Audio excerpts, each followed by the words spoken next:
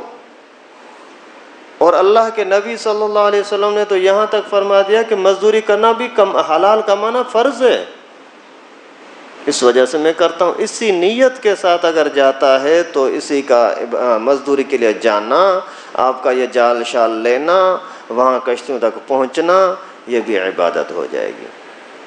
لیکن اگر یہاں مسجد میں کوئی بندہ آ رہا ہے، آ کر کے نماز کپڑوں کے اندر پلیتی لگی ہوئی ہے اور نماز پڑھ رہا ہے تو نماز ہوگی نہیں۔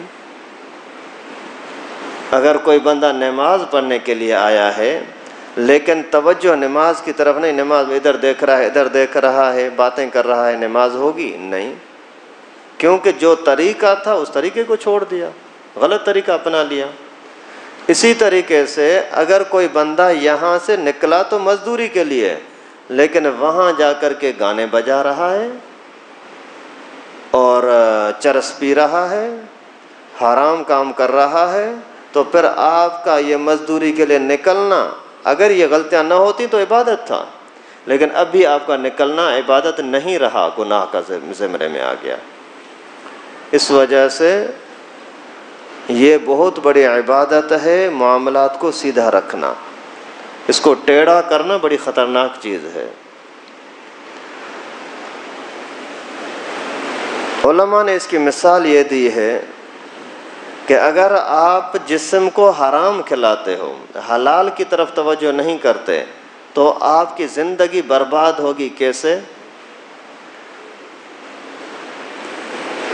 اللہ کے نبی صلی اللہ علیہ وسلم کا فرمان ہے لا يدخل الجنت جسد الذی یغزو بالحرام، جس جسم کے اندر حرام کی پرورش ہو، حرام کی خوراک راشن پانی جائے، وہ جنت میں نہیں جائے گا۔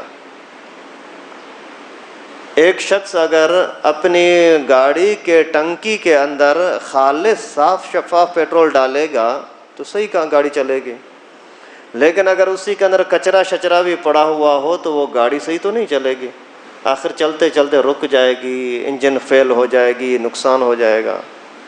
اسی طریقے سے یہ جو انسانی مشینری ہے، اس کے اندر اللہ کے حکم کے مطابق اگر حلال ڈالا تو پھر یہ مشینری صحیح چلتی رہے گی، عبادت بھی صحیح، معاملات بھی صحیح۔ لیکن اگر آپ نے اس کے اندر حرام ڈالا تو پھر اس کی سزا یہ ہوگی کہ پھر آپ سیدھے رخ پر چل نہیں سکیں گے۔ ایک بزرگ تھا بڑا نیک ولی اللہ، اتفاق سے ایک محلے کا کوئی بندہ آیا، اس نے آ کر کے کوئی کھانے کی چیز دے دی، اس نے بھی خیال نہیں کیا اور کھا لیا۔ جو کھا لیا تو بعد میں یہ کہنے لگا کہ میرے دل میں آ کر کے برائی کے گناہوں کے خیالات ابھرنے لگے، یار یہ کروں، اس کے ساتھ لڑوں، اس کے ساتھ لڑوں، یار برائی کروں، کیا کروں، کوئی ماحول نہیں مل رہا، کہاں جاؤں۔ آخر پھر سوچنے لگا یا اللہ، اتنے سالوں تک میرے ساتھ یہ معاملہ نہیں تھا، ابھی ہو رہا ہے کیوں؟ پھر اللہ تعالیٰ نے اس کے دل میں یہ بات ڈالی کہ تو نے مشتبہ کھانا کھایا تھا، حرام نہیں تھا لیکن مشتبہ تھا۔ تو وہ فرماتے 1 مہینے تک میرے دل کے اندر یہ برے خیالات چلتے رہے، مہینے تک۔ تو یہ جو ہمارے اندر آج کل برائیاں آ رہی ہیں نا، یہ زیادہ تر اس وجہ سے کہ ہم حرام کی طرف متوجہ، نعوذ باللہ۔ ایک مسجد کے اندر بوڑھے لوگ آپس میں لڑ پڑے، بالکل ایسے ضعیف کے اٹھنے کے اندر بھی محتاج، ایسے زور لگا کر کے اٹھ رہے ہیں، اور کسی دوسرے ساتھی کی کوئی ذرا سی غلطی نظر آئی، اس نے اسی کو گالی دی اور اس کو تھپڑ ماری، تو پیچھے کوئی بزرگ بیٹھا ہوا تھا، تو وہ ساتھیوں شاگردوں کو سبق پڑھا رہا تھا، اسی دوران فرمایا کہ یار بات تو سناؤ، یہ جو بوڑھے ہیں یہ لڑنے کے لائق ہیں، قابل ہیں؟ بولا نہیں۔ بولا یہ اگر ایک دوسرے کے مارنا چاہیں تو ایک دوسرے کو مار سکتے ہیں؟ بولا نہیں۔ بولا اگر کوئی ان کو تھپڑ مار کر کے بھاگ جائے ان کو پہنچ سکتے ہیں؟ بولا نہیں۔ بولا پھر بھی یہ لڑ رہے ہیں، یہ سمجھتے بھی ہیں کہ ہمارے اندر طاقت نہیں ہے، پھر لڑ رہے ہیں کیوں؟ طلبہ حیران، پتہ نہیں استاد جی۔ تو استاد نے بتایا اصل میں ان کو کہیں نہ کہیں سے کوئی حرام چیز کھانے کو ملی ہے، اس کی وجہ سے وہ حرام اندر ان کے اندر فتنہ مچا رہا ہے کہ لڑائی کرو، فساد کرو۔ آج کل ہمارے اندر بھی اگر کوئی بوڑھے ایسے ہیں یا جوان ہی ایسے ہیں جو ناجائز فساد مچانے کے چکر میں، سمجھو کہ یہ حرام کھا کر کے آئے ہیں، اللہ معاف فرمائے، یا ان کا اخلاق سیدھا نہیں ہو رہا، سمجھو کہ ان کی عبادت سیدھی نہیں ہے، معاملات سیدھے نہیں ہیں، اس وجہ سے ہر ایک کو ڈستے رہتے ہیں۔ تو اپنے معاملات پر نظر رکھیں، ان کو سیدھا کرنے کی کوشش کریں، اللہ تعالیٰ کی طرف سے مدد بھی اور برکت بھی آئے گی۔ حلال کے اندر ہمیشہ برکت ہے، عزت بھی ملے گی، سکون بھی ملے گا۔ حرام کے اندر بے عزتی بھی ہوگی کہیں نہ کہیں سے۔ آج کل لوگ یہ بہت شکایت کرتے ہیں، یار کوئی عزت نہیں کرتا، جس کے ساتھ ہاتھ ملاؤ وہ منہ پھیر لیتا ہے اور میری کوئی تعریف نہیں کرتا۔ تو حلال کھا تو تعریف ہو نا۔ دیوبند کے اندر ایک شخص تھا، عبداللہ شاہ اس کا نام تھا، انتہائی درجے کا غریب مزدور آدمی، بیچارہ جنگل میں جاتا تھا، گھاس وغیرہ کاٹ کر کے شہر میں بیچتا تھا، پھر ذرا سا پیسہ چھپاتا تھا، پورا مہینہ چھپا کر کے مہینے میں ایک مرتبہ ہر مہینے میں دارالعلوم دیوبند کے استاذوں کی دعوت کرتا تھا اپنے گھر میں۔ تو استاذ فرماتے تھے وہاں دیوبند کے کہ ہمیں پورا مہینہ اس کی دعوت کا انتظار ہوتا تھا۔ دعوت کوئی پرتکلف نہیں ہوتی، بالکل سادہ سی، لیکن سب استاذوں کو انتظار ہوتا تھا کہ اس کی دعوت کب آئے گی، اس کی دعوت کب آئے گی، کیونکہ اسی کے حلال مزدوری کے رزق کے اندر جو برکت ہوتی ہے نا، اس کی وہ اثر ہمیں پورے مہینے تک چلتا ہے۔ امام محمد رحمہ اللہ کے پاس امام شافعی رحمہ اللہ مہمان بن کر کے آئے، یا امام احمد کے پاس۔ جیسے ہی یہ مہمان بن کر کے آئے تو میزبان نے، بزرگ نے بتایا کہ یہ میرا، امام احمد کی بات ہے، یہ میرا استاد ہے، بڑا نیک ہے، اور اسی کے لیے کھانا پکاؤ۔ بیٹیوں نے، گھر والوں نے بڑی محبت سے کھانا پکایا۔ حضرت نے، امام شافعی رحمۃ اللہ علیہ نے آ کر کے بڑی محبت کے ساتھ کھانا کھایا، اور جتنا عموماً آدمی کھاتے ہیں اس سے بھی زیادہ کھایا۔ کھانا کھا کر کے پھر بچیوں نے یا گھر والوں نے بستر وغیرہ لگایا، اور اس زمانے کے لوگ تہجد گزار نیک ہوتے تھے، لوٹا وغیرہ پانی کا بھی رکھ دیا اور چلے گئے۔ صبح کے ٹائم پر جیسے آئے تو پانی وہیں کا وہیں پڑا ہوا ہے، تو ان کے دل میں یہ بات آئی کہ یہ کیسا بزرگ ہے، بزرگ لوگ کھانا کم کھاتے ہیں، اس نے تو زیادہ کھایا ہے۔ بزرگ لوگ تو رات کو عبادت میں گزارتے ہیں، اس نے تو سونے میں گزار دی، وضو ہی نہیں کیا۔ تو پھر حضرت امام احمد بن حنبل نے اپنے استاد سے کہہ دیا، حضرت یہ کیا؟ تو حضرت نے فرمایا کہ رات کو اللہ کے فضل و کرم سے آپ کے اس حلال کمائی میں، رزق میں برکت نازل ہوتے اپنے آنکھوں سے دیکھ رہا تھا، تو میں نے سوچا کہ اللہ کی برکت جتنی زیادہ مجھے مل سکے، حاصل کر سکوں، وہ حاصل کروں، اس لیے میں نے زیادہ کھانا کھایا۔ اور اس کی برکت یہ ہوئی کہ پوری رات ایک منٹ کے لیے بھی نہ مجھے نیند لگی ہے، نہ اونگ لگی ہے، پوری رات عبادت میں گزاری ہے۔ حلال کی برکتیں یہ ہوتی ہیں، حلال کی برکتیں ہوتی ہیں بھائی۔ آپ حلال کی کوشش کریں، اللہ تعالیٰ دے گا۔ آپ زیادہ کے پیچھے نہ لگیں، ضرورت کے پیچھے لگیں، میری ضرورتیں کیا ہیں۔ آج کل جتنی مہنگائی کا رونا رویا جا رہا ہے، جتنے لوگ چلا رہے ہیں، آپ اپنے ذاتی معاملات پر تھوڑا نظر تو رکھو۔ ناشکری تو بڑی کھلے دل سے آسانی کے ساتھ کر لیتے ہیں۔ اگر 1000 اللہ تعالیٰ نے نعمتیں دی ہیں، ایک نعمت کی کمی ہے تو چیختے ہیں۔ 999 نعمتوں پر ہم شکر نہیں کرتے۔ آپ اپنی غیر ضروری چیزوں کو کم کرنے کی کوشش کریں، آپ کا بے چینی ختم ہو جائے گی۔ یہ تباہی ساری ہمارے اوپر جو آتی ہے حرام ہی کی وجہ سے آتی ہے۔ بینکوں کا نظام سارا سود پر۔ کئی سال پہلے کا کورٹ کے اندر کیس چل رہا تھا کہ سود کو منع کر دیا جائے، نہیں مان رہے تھے، ابھی سپریم کورٹ نے فیصلہ دیا ہے۔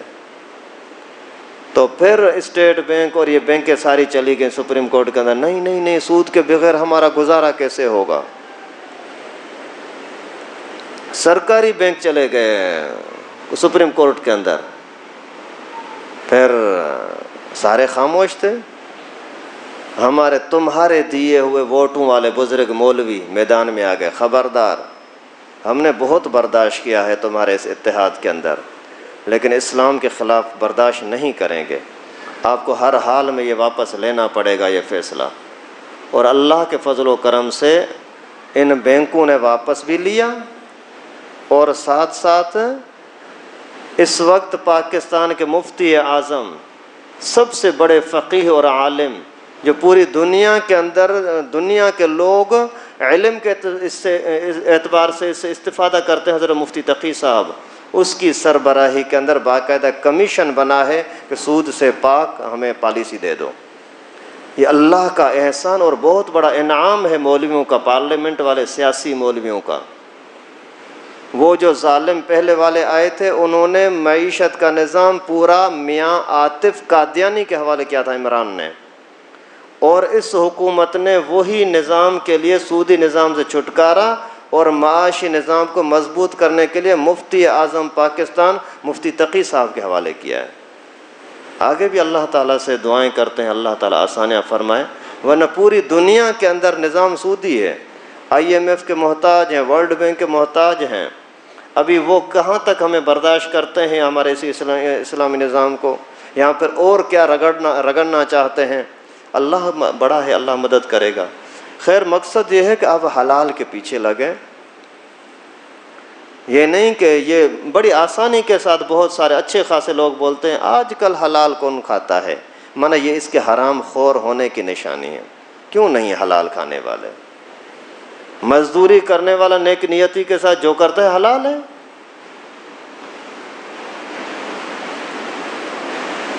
حضرت سعد رضی اللہ تعالیٰ عنہ، سعد بن معاذ، پیغمبر کریم صلی اللہ علیہ وسلم کے پاس آیا، اللہ کے نبی کے ساتھ ہاتھ ملایا، ہاتھ بہت سخت تھا، پیغمبر کریم نے اسی ہاتھ کو ملنا شروع کیا، اسی کے ساتھ یعنی ہاتھ کے ساتھ ہاتھ رگڑنے لگے، اور فرمایا کہ سعد ہاتھ اتنا سخت ہے کیوں؟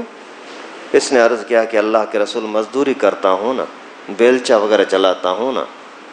اللہ کے نبی صلی اللہ علیہ وسلم نے اسی ہاتھ کو لے کر کے چوما، اللہ اکبر، اور چوم کر کے فرمایا کہ اللہ تعالیٰ ایسی ہتھیلیوں کو دوست رکھتے ہیں، محبت کرتے ہیں، پسند کرتے ہیں۔ یہ حرام خور لوگوں کی باتیں ہوتی ہیں کہ آج کل کون حلال کھاتا ہے۔ آپ تھوڑا سیدھا راستے پر چلو، اللہ تعالیٰ آپ کے لیے حلال کا انتظام کر دے گا۔ یہاں ایک افسر تھا سکھر کی طرف، وہ بہت بڑے پوری سندھ کے یعنی بڑا افسر تھا، میری اس کے ساتھ ملاقات بھی ہوئی تھی، ابھی تو فوت ہو گیا ہے۔ تو اسی نے اپنے زمانے کے اندر بہت کچھ لوٹا، رشوت وغیرہ ادھر ادھر سے۔ تو کسی دوست کے ساتھ ایسے کچہری میں گپ شپ میں بیٹھا ہوا تھا، اس نے بولا یار آج میں جا رہا ہوں حضرت شیخ عبد الصمد حالیجوی کی خدمت میں، حالیجی شریف جا رہا ہوں، آپ بھی چلو ہمارے ساتھ، ہمارے جو شیخ ہیں۔ تو اس نے بولا نہیں خیر، اس نے کسی طریقے سے اس کو وہاں لے گیا۔ اللہ کی قدرت نیک نیتی کے ساتھ یہ بھی وہاں بیٹھا، اس ساتھی نے بھی اس کے لیے دعائیں کیں، وہاں بیٹھے بیٹھے کچہری کے اندر حضرت کا بیان بھی سنا، ملاقات بھی کی۔ تو پھر حضرت کے دل میں اللہ تعالیٰ نے ڈال دیا کہ ابھی اگر میں حرام کے خلاف کچھ بات کر لوں، اسی نے کچھ حرام کو منع کیا، بھائی حرام سے بچو، حرام سے بچو، اس کے دل میں اسی ٹائم پر جھٹکا لگا۔ اسی ٹائم پر حضرت کے ہاتھ پر بیعت کی اور عرض کیا کہ حضرت میں بہت مجرم آدمی ہوں، اتنا بڑا افسر ہوں، لیکن میرے لیے آپ دعا کریں، آج میں آپ کے سامنے توبہ کرتا ہوں، آج کے بعد کبھی میں حرام نہیں کھاؤں گا۔ تو حضرت نے دعا کی۔ یہ جیسے ہی واپس آیا تو پورا حساب لگایا کہ میرے پاس اکاؤنٹ کتنے ہیں، پیسے کتنے ہیں، جگہیں کتنی ہیں، برتن کتنے ہیں، کپڑے کتنے ہیں، بستر کتنے ہیں، ساری چیزوں کا حساب لگایا۔ اس میں پھر حساب کیا کہ اس میں سے ناجائز کیا کیا چیزیں ہیں، ساری کی ساری اٹھا کر کے دریا کے اندر جا کر پھینک دیں، پانی میں بہا دیں، کہ قیامت کے دن اگر اللہ تعالیٰ نے مجھ سے پوچھ لیا کہ تو نے حرام کیوں کھایا تھا تو میں اس کا کیا جواب دوں گا؟ پہلے پتہ نہیں تھا، ٹھیک جو ہوا اللہ معاف کرے گا، اسے روتا رہوں گا، معافی مانگتا رہوں گا، لیکن ابھی جو چیزیں حرام کی پڑی ہوئی وہ تو کم از کم مجھ سے نکل جائیں۔ ایسے لوگ بھی ہیں الحمدللہ۔ اور اللہ تعالیٰ نے اس کو پھر حلال مال کے اندر اتنی برکت عطا کی، اس کی مزدوری تو حلال کی تھی نا، کام کا تو صحیح تھا نا، تنخواہ جو لے رہا تھا اسی تنخواہ میں سے پھر اللہ تعالیٰ نے اس کو اتنی برکت دی کہ وہی زمینیں وغیرہ لے لی۔ تو حلال کی کوشش کریں، اللہ تعالیٰ حلال کو پسند کرتے ہیں، حرام کو نہیں۔ حلال میں سکون ہے، حرام میں بے چینی، بے سکونی۔ ایک شخص کے پاس کوئی بندہ آیا، حضرت میں نے یہ کچھ پیسے نکالے ہیں، جہاں صحیح جگہ آپ کو نظر آئے وہاں خرچ کر دیں۔ حضرت نے فرمایا پیسوں کو حلال کر دے، جہاں جو صحیح جگہ ہوگی وہاں خود بخود خرچ ہو جائیں گے۔ حضرت نے نہیں لیے، تو اس نے پھر منتیں کی کہ حضرت لے لو، مہربانی کرو لے لیں۔ تو حضرت نے فرمایا چلو ایسا کرو، باہر جاؤ، جو بھی آپ کو بندہ ملے اسی کو دے دینا، جو بھی پہلے بندہ آپ کو ملے اسی کو دے دینا۔ یہ جیسے باہر نکلا تو دیکھا ایک نابینا آدمی، محتاج آدمی، وہ سامنے آیا، بڑا دل خوش کر کے اس کے حوالے کر دیے وہ پیسے، چلا گیا، دل خوش ہو گیا بظاہر۔ دوسرے دن یہی بندہ جیسے آ رہا تھا، اندھے کو تو پتہ نہیں ہے کوئی اور بھی ہے یا کیا، وہ نابینا اپنے ساتھی کو بول رہا تھا کل یار مجھے پیسے بہت مل گئے تھے، پوری رات شراب کے ساتھ، ایک لڑکی بلائی تھی اسی کے ساتھ پوری رات مزے کے ساتھ گزاری۔ تو یہ جیسے اس نے سنا تو حیران ہو گیا کہ نابینا آدمی، محتاج آدمی، اللہ کے لیے میں نے اس کے ساتھ مدد کی اور اس نے میرا پیسہ کہاں خرچ کر دیا۔ پھر آیا حضرت کے پاس، آ کر کے بیٹھا تھوڑی دیر، پھر جیسے جانے لگا تو حضرت نے اپنی طرف سے 1 درہم، 1 روپیہ اس کو دے دیا، یہ جاؤ کوئی بھی باہر جو بندہ ملے اس کو دے دینا۔ تو دیکھا کہ ایک بندہ آ رہا ہے، کپڑے شپڑے صاف، باقاعدہ ایسے صاف ستھرا، ایک امیر آدمی لگ رہا ہے۔ تو اس نے بولا یار یہ تو صدقے کا پیسہ ہے، اس کو دوں تو جائز نہیں، یہ تو ٹھیک ٹھاک آدمی ہے، اور حضرت کا حکم یہ ہے کہ اسی کو دے دینا، ابھی کیا کروں؟ بولا ٹھیک ہے، اپنی ذہن کو چھوڑو، حضرت کی بات کے مطابق اسی کو دے دو۔ بولا میں نے اس کو درہم دے دیا، ابھی جیسے دیا تو ایسے تیزی کے ساتھ وہ بندہ چلنے لگا، تو مجھے بھی ایک دل میں جھٹکا لگا، یہ کیا 1 درہم ملا ہے اور جلدی جلدی جانے لگا، پہلے ایسے ڈھیلا ڈھیلا جا رہا تھا۔ تو میں بھی اس کے پیچھے چل پڑا، چلتے چلتے میں نے دیکھا کہ وہ ایک کچرا کنڈی کی طرف گیا اور کوئی چیز اپنے چادر سے، اپنے کپڑے سے پھینک دی اور آگے چلا گیا۔ میں اور آگے گیا، دیکھا تو وہ ایک مرا ہوا کبوتر اس نے پھینکا ہے۔ میں اس کے پیچھے بھاگا، پھر بھائی ایک بات آپ سے پوچھنی ہے، بتاؤ تو صحیح، یہ کیا کر رہا تھا تو اس نے بولا چھوڑو یار ان باتوں کو، نہیں یار بتا مہربانی کر۔ اس نے بولا اصل بات یہ ہے، میرے گھر کے اندر بچے بھوکے بالکل تڑپ رہے ہیں، کھانے پینے کے لیے کچھ بھی نہیں تھا، ابھی میں گھر سے باہر نکلا، کیا کروں، کہاں سے لاؤں، اور کسی کے سامنے ہاتھ پھیلانا یہ بھی اللہ کے نبی نے منع کیا ہے، یہ بھی دل نہیں مان رہا تھا کہ بھیک مانگوں، بچوں کا تڑپنا بھی برداشت نہیں ہو رہا تھا۔